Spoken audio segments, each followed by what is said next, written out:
Hey guys, what is going on? My name is Cam6978, and in today's video I'm going to be talking about the Ewoks and why you should or why you shouldn't farm them as a faction. First, let's talk about the origin of the Ewoks. So in episode 6, George Lucas came up with the idea of the second Death Star being built near a forest moon of Endor. Now originally this was supposed to be on Kashyyyk, but for whatever reason, George Lucas decided to switch it so that the Ewoks would be on the planet instead of the Wookiees.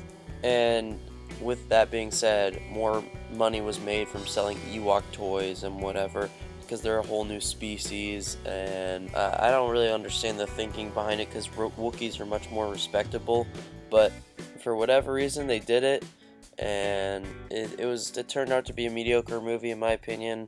Kind of slow, Return of the Jedi, but still a classic, and I love it. So we are done talking about the background of the Ewoks. They're all kind of cool. They all have their own personal background, like Chief Chirpa and whatever, but nobody cares about that. Here's why you should farm them.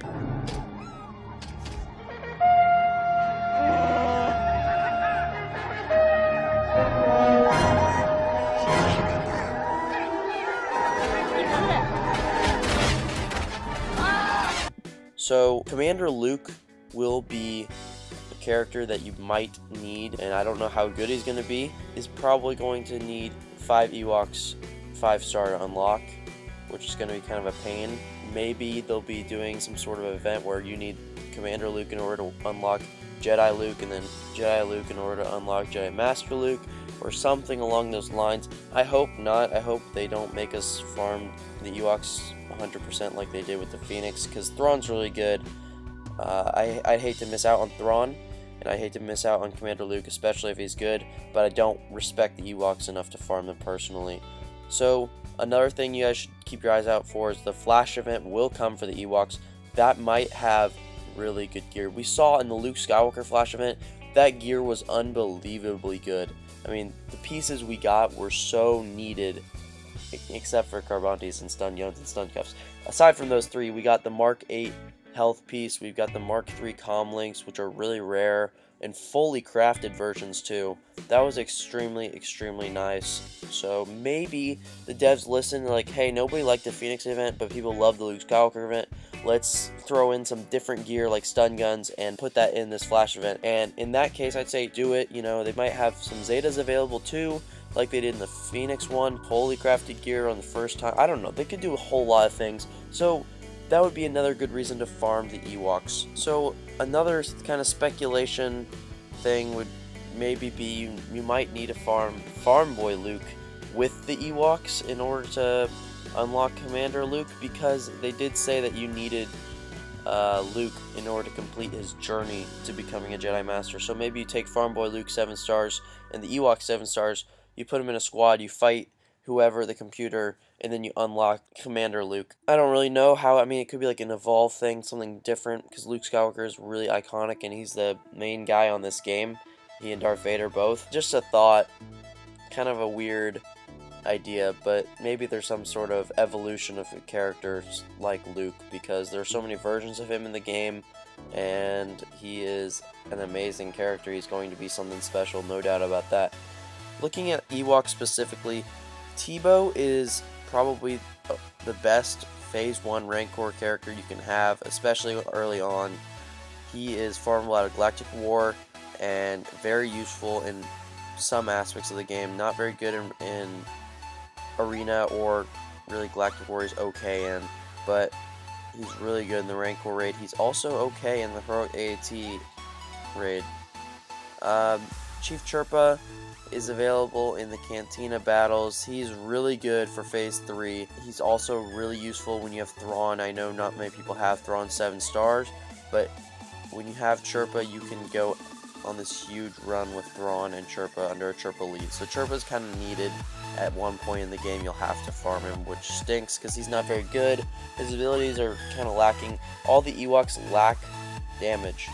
They take so many turns though, so they manipulate turn meter like no other faction I've ever seen, and it's really neat to see them all together, and it's going to be really cool to see Poplu, Wicket, and Logray. And the last thing the Ewoks are useful for are the Separatist Assault event, where you have to take an Ewok from Resistance in order to unlock and defeat Count Dooku, that type of event. It's actually really difficult. So those are all the things I could find the Ewoks are useful for. And now here's why you shouldn't farm the Ewoks. First of all, I lack respect for this faction, personally.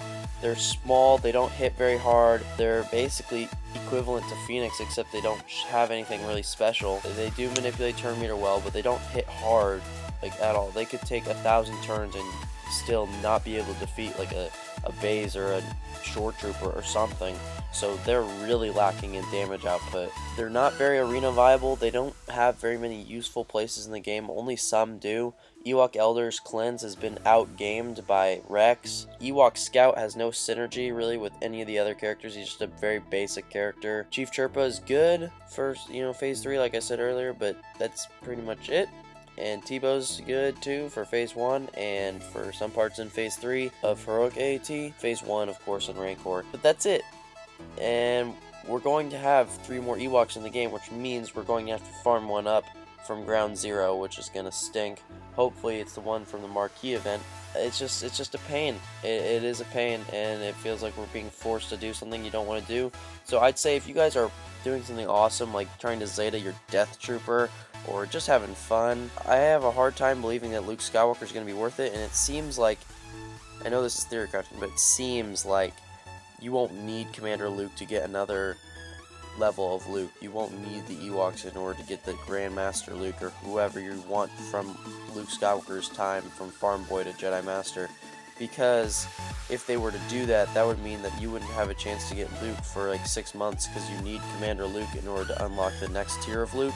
And if you didn't get Commander Luke, then you would be stuck. I don't think that's how they're going to do it. I think they're probably going to have us farm different factions in order to unlock Luke in different versions of him. So that's kind of my thought of how the game will go. I know it's probably going to be a tough time to get Luke with all these weird factions like you have Tuskens, and I hope they don't make us do that. It's a weird time. And that's really all I have to say about the Ewoks. They're really pretty horrible. They don't do much in the game. You look at the Galaxy of Heroes as a whole, and there's certain factions that pop out. First it's Rebels, then it's kind of Triple Cleanse is what you're going for. You get Emperor Palpatine, it's huge. You kind of have a bunch of people who can bonus attack and crit for hard, like, heavy damage, but Ewoks never really seem to appear in any of that. So tell me what you guys think below. I'm kind of curious. If you guys like this why you should or shouldn't series, drop some likes. Tell me what you guys think in the comments. I think I'm going to make a giant playlist about it, about all this, like, the current event stuff, because it's kind of important. And subscribe to the channel for more content, guys. If you enjoy this stuff, you enjoy my commentary, subscribe. That'd be sweet. And I'll see you guys in the next video.